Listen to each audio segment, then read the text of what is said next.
Siphius has really already been doing a lot of these things, but I think it could be a signal to other countries. These are the sort of priorities that the U.S. is really looking at. And so if they want to adopt those procedures in order to try to become an accepted foreign state, I think these are the sort of things that those countries should look at closely. Welcome to the Hughes Hubbard Anti-Corruption and Internal Investigation Practice Group's podcast, All Things Investigations. The Hughes Hubbard Anti-Corruption and Internal Investigation Practices Group represents many of the premier companies around the world, providing advice on issues spanning the full anti-corruption and compliance spectrum. In this podcast, host Tom Fox and members of the Hughes Hubbard Anti-Corruption and Internal Practice Group will highlight some of the key legal issues involved in white-collar and other investigations, both domestically and internationally. We will tackle topical issues involved in investigations, as well as explore how companies can prevent and detect issues that arise in conducting investigations on a worldwide basis.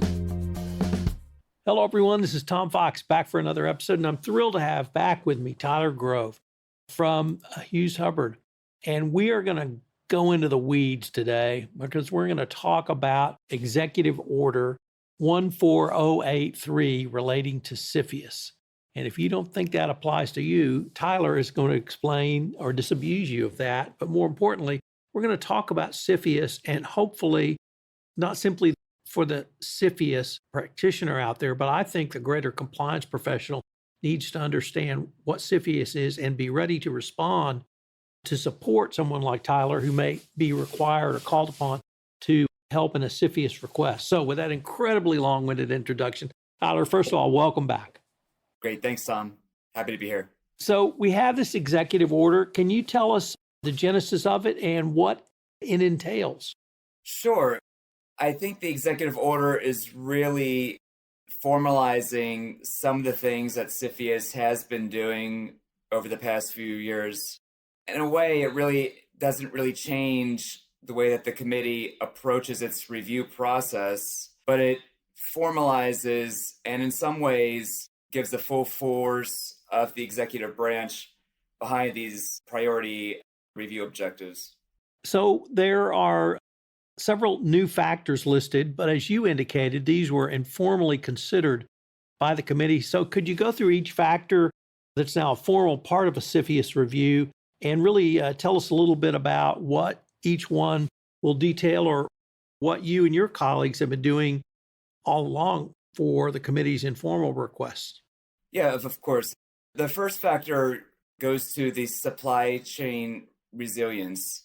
And what this is really looking at is a foreign investor coming in and buying a U.S. company that is a critical supplier for things like raw materials that might be used in semiconductors, batteries, high technology items like that. It also might entail U.S. businesses that are suppliers directly or indirectly to the federal government. The real fear there is that a non-U.S. investor could come in, acquire a U.S. business, and then throttle down or discontinue entirely that supply to the U.S. government. And so if you have a U.S. business that's a really critical and unique sort of supplier, I think those risks are going to be highlighted through this factor. The next factor is U.S. technological leadership in areas affecting national security. And this is somewhat related to the first factor in that I think it's really getting at high technology sort of industries. I think one thing in the back of the administration's mind with this factor is probably semiconductor production. You may have been reading in the news that there's been a whole host of worldwide foundries kind of consolidating their operations within the United States, opening up different foundries and semiconductor production plants in New York State, Arizona, New Mexico. There's been the CHIPS Act that just passed through Congress and provides billions of dollars of funding for this industry. And I think it also goes towards things like artificial intelligence, biotechnology, biomanufacturing, quantum computing, and really just making sure that the United States and U.S. persons control the leading edge within those industries throughout the world. So the next factor, I think in some ways, is maybe the most unique and interesting one. And this directs Siphius to consider incremental investments by a foreign person in a particular industry or within a particular country. And the reason why this is interesting to me is because this really creates somewhat of an antitrust sort of merger review consideration, looking at not just the foreign person's acquisition or investment in a specific U.S. business, but also maybe prior investments that company may have made or person may have made. And so here, it's really going beyond just the immediate transaction. And I think it's considering prior transactions that may or may not be within the Siphius jurisdiction, as well as perhaps R&D developments that have been made by the foreign investor. The next one I think will be pretty familiar to anyone who has come close to playing in this space. That's right. So the fourth factor is cybersecurity risk. And this is one that Siphius has really been interested in a long time. Really, it's become almost of a standard follow-up question when making Siphius filings to ask about a U.S. business's cybersecurity policies, any cybersecurity incidents in the past, as well as the foreign investor cybersecurity policies and how those will apply to the U.S. business after the acquisition.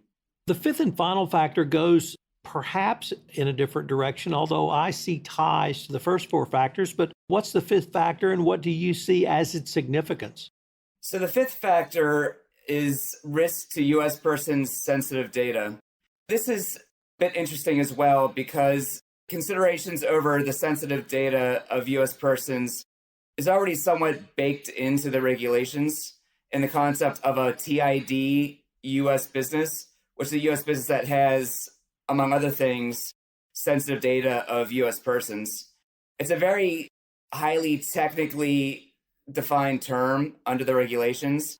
And what I think maybe the impact of the executive order in this area will be to instruct Siphius to more broadly consider types of U.S. data of U.S. persons that may be sensitive, that falls outside of the scope of that definition under the regulations. You and your colleagues have prepared a client alert on this topic, and we're going to link to that alert in the show notes.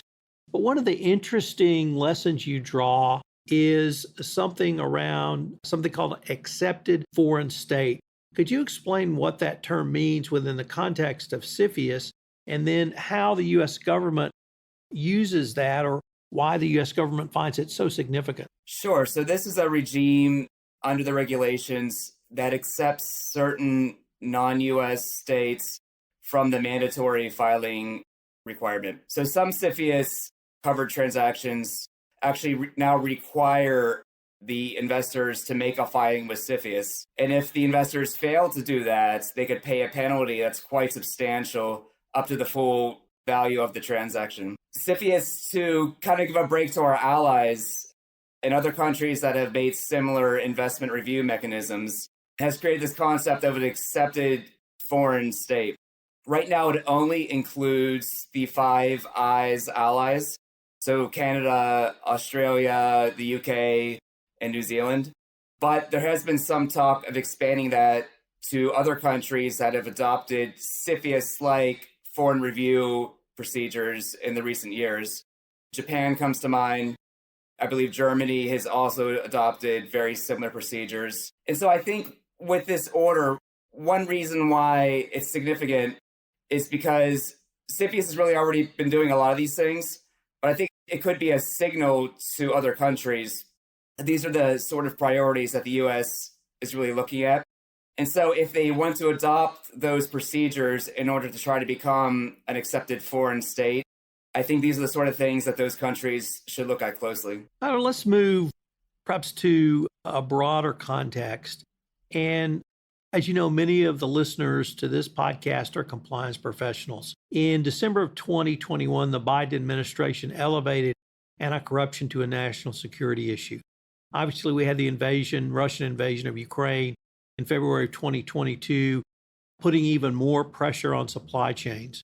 We see supply chains now specifically listed in here, and I think it wouldn't surprise anyone to hear that supply chain is also moving to a national security issue.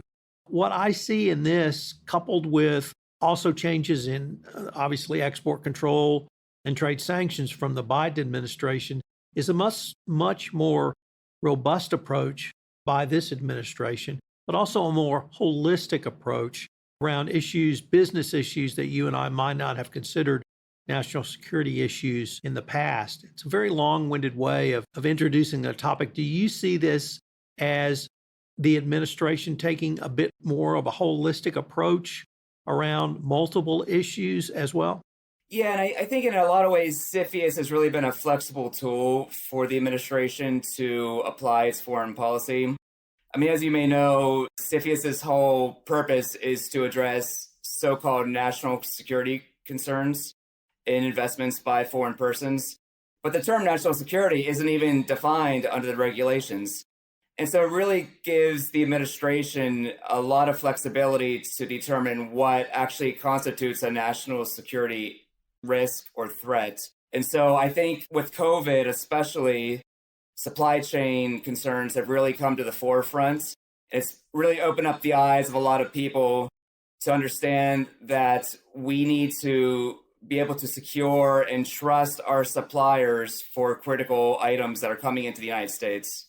The other thing is that this is not a Democratic issue. This is not a Republican issue.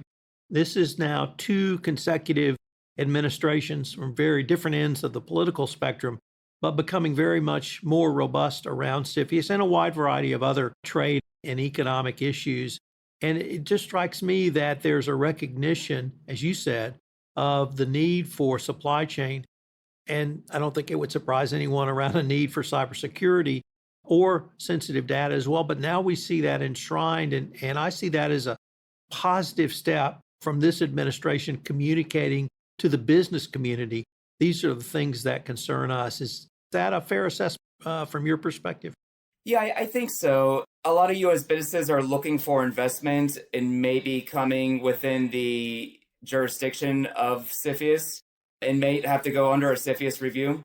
I think they should be considering these sort of things, making sure that their cybersecurity policies are up to snuff, making sure that their supply chains are secure, that their suppliers have been properly vetted, really that all of their compliance risks have been addressed prior to the Siphius review. So I hope you are not called on Friday afternoon saying, hey, we've got to submit this by Monday. That may happen. But what I wanted to ask is, when is it appropriate to bring in an outside expert to prepare for a Siphius review? Is it during the discussion phase of a potential investment? Is it when someone should begin due diligence? How would you counsel someone thinking through these issues to bring in someone like yourself or your colleagues? Well, really, the early, the better. If a Siphius filing is required, really the quickest it can get through the process is within 30 days or 45 days, rather, of filing a short form declaration. And then you also have to build in the time to actually draft the declaration, get it on file, get it accepted by the committee. So at a minimum, you're really talking about probably 2 months prior to closing. If a full notice is required, for example, in a transaction that raises significant national security risk, then you could be talking about 90 plus days. The whole Siphius process in that instance could take 120 plus days. Tyler, many of the listeners to this podcast will be familiar with other regulators, CFTC, CFPB, SEC, DOJ, et cetera. They understand that there's a certain amount of give and take. Someone like yourself or myself might provide information, questions might come back, additional information, you might have meetings, Zoom calls. Is that sort of give and take part of the Siphius process, or can it be? Yeah, I think it definitely is. Typically what happens with a Siphius filing is the filing is made, and then the committee will raise certain specific questions about the transaction, the parties, the company's products, things like that. And if a national security concern is identified throughout that process, there is a negotiation period. So there's definitely a time to go back and forth, advocate for why that concern really is not as significant as the committee may be viewing it, and then really working with the committee to find ways to mitigate their concerns in a way that's going to be practically feasible from a commercial standpoint for the business. Well, Tyler, unfortunately, we are near the end of our time for this episode. I wanted to thank you again. I find the Siphius process endlessly fascinating, and I really see a lot of overlaps in a lot of other areas. And I hope that people will heed your call and call early rather than late. I hope we can continue this discussion. That's great. Thank you, Tom.